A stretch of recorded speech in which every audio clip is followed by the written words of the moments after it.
Okay, what we have here is a Gebruder Kuner GK.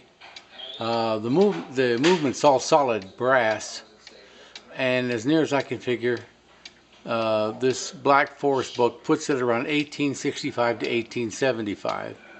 Now the clock does have some issues, like this part here is not the same. It's missing.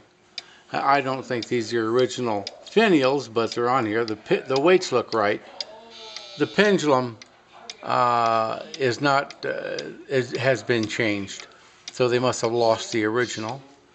And also the crown is not original, and the hands aren't original. Now the numbers, they look okay, and everything else about the clock is in great shape. Let me look around here. I go down here. The clock, the movement has been rebuilt some time ago. It does run good, and it does cuckoo.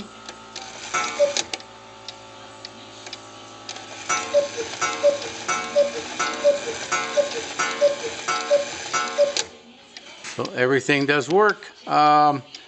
The movement alone is really nice. So happy bidding.